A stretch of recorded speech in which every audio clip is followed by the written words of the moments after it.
got around that beaver dam that separates Thumb and Finger Lakes, and got away from that dead moose carcass, which is a breath of fresh air now out in the middle of the lake. That was sure smelly in there. We're going to paddle down through Finger Lake here. Kind of a cool little lake. There's some cliffs along the edges, and looks like there's 3 or 4 different islands on the lake with some campsites on them, and it's kind of a cool little place. Big pine trees on all the sides, and just a pretty place to be. We're going to work our way along here, and we're going to take a 90-rod portage into Finger Creek. So we'll, I'm looking forward to that. I like paddling down rivers and creeks because it kind of brings the sides in close and gives you the better opportunity to see wildlife and just a lot more action going by instead of paddling down the middle of a lake. But it sure is a nice day out. We're having a great time.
Just portaged out of Finger Lake along the edge of Finger River, and that's a really pretty 90-rod portage. Finger River is kind of babbling along beside you through kind of a nice wooded area. It's a really pretty area, so if you're ever over here, swing on through and take a peek. It's a really cool place to kind of go exploring around. We're going to paddle on down the Finger River here, and that's going to dump us into Pocket Lake, and from there we're going to work our way across Pocket Lake and into Pocket River. So it'll be nice. We've got quite a bit of river paddling on this portion of our trip, and it sure makes for some really nice scenery.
Pocket Lake. Pocket Lake is pretty decent sized. It has 4 campsites and an island with a campsite on it, which is pretty cool.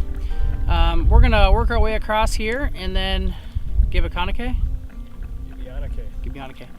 Work our way across here, and then we're gonna hop on Gibanake River. That'll work our way down into Gibanake Lake, and that's where we're planning on camping for the evening. We're gonna head down there and see if we can find a nice campsite.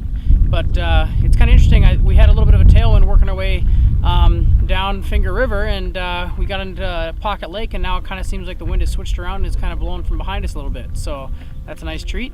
We're gonna hop on Gibanake River right now and see where we head.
Just took that little 20-rod portage out of Pocket Lake into Pocket Creek.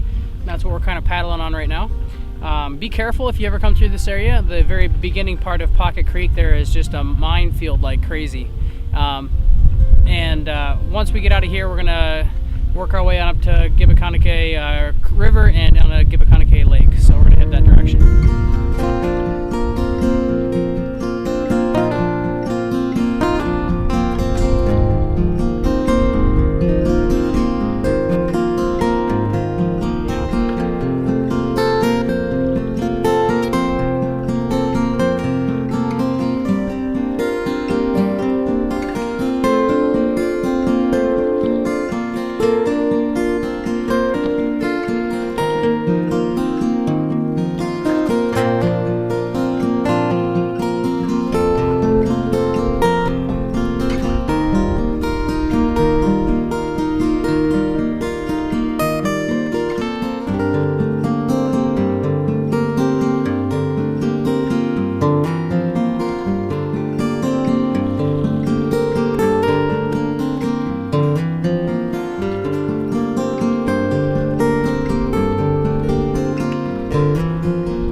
finally onto Ge-be-on-e-quet after paddling along the Pocket Creek and the Gibanake River. It's still pretty breezy out, and we're gonna plan on staying at this lake this evening. So we're gonna paddle up around here, around the corner, and hopefully find an open campsite.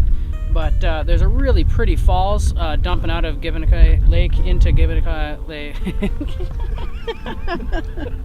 That's hard to say. Ge-be-on-e-quet.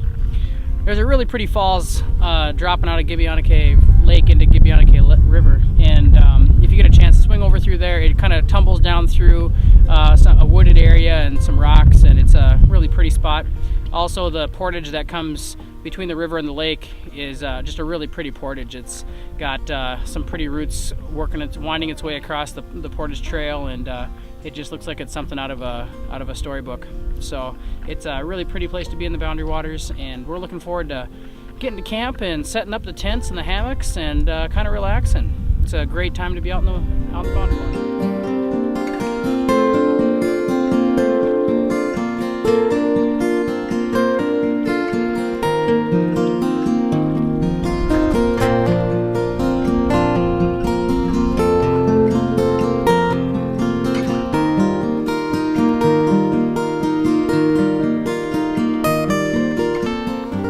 Well, thanks for joining us on this episode of BWCA Cast. We've had a great day out in the Boundary Waters, beautiful sunny skies, and some nice paddling, a nice tailwind that kind of blew us along all the lakes and rivers that we were going on. Just can't ask for a much better day to be out here in the wilderness. If you want to take a look at some of the photos that Jesse's taken on this trip, you can go over to jesseglass.com and check those out. He sure takes some nice photos, so swing by there when you get a chance.